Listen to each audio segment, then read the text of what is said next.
kana ji, ta sha maka nono, ta sha. Wani fa namijin baki san ma matsalar shi ba ko, wani namijin baki san matsalar namiji ba, sai kin zo gidan a waje za a sha mai nono, a sha mai baki, a sha mai kunni, a sha mai bura, a sha mai gwalaƙi, a tsalla shi mai takashi duk zai yadda.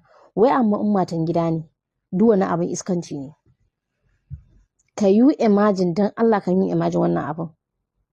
Za ka yi maki wannan kalman a bakin namijin gida, wai abin amma a waje a yi shi, amma a cikin gida iskanci ne.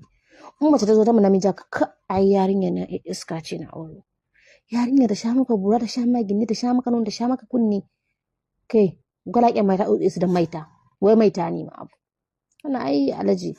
Abin da baka gode wa Allah ma, Allah baka mace wayayya na ta iya maka hakan, sai a ce ai ƴaƴan boko ce ba za ta maka haka ba ai.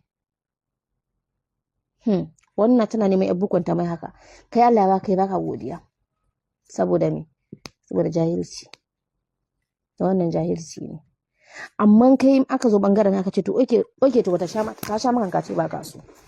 Sai ta ce ita ka sha mata nono. Yanda wannan namiji bai iya shan nono, sai ka fa miki haƙuri. Sai kin nana mai duka, bisin kin nana mai saboda bai iya shan nonon ba ma. Ka sha mata nono da halcanka, ba da wani guri ba. Kana shan mata nan, numfashinka yana cikin kunnanta. Baby na, maman suwanci, abin ƙaunata, zuciyata, tunanina da ita kaɗai. Ka bata wannan lokacin. Ka bata shi. Ni fi ko da Allah yin namiji ko? Da Allah yin namiji ko? Gaskiya da mata sun rola.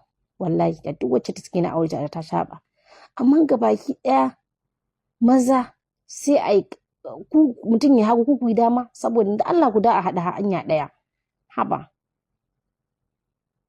A zo a yi ta yi amma namiji ba canji, ya shigo gida ya haɗa rai.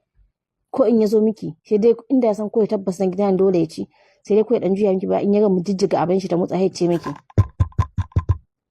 Buɗe. Wani irin buɗe? Kofa ce? Ko gidanka ne ka shigo ce in buɗe? Wallahi an san mazan haka suke. Kuka ce mi juyo. Juna kalma wai juyo. Juyo ta maka mi. A'a, kafin ka mata hakan ka tura ɗan aikenka hannunka. Ka ɗan shafa ta ɗan ji alamun yawwa oke kana bukata ne. Sai ta juyo da kanta, in ta ji ka lintse ta. Kana mata yin duk mata da kanta ta juya. Da kanta ta juya, amma baka mamaci haka ba. Sai dai kai ka jijjiga kai abinka ya tashi. Hadiza juyo. A'a. Hajiya juyo. Kawai wannan irin kalma ce.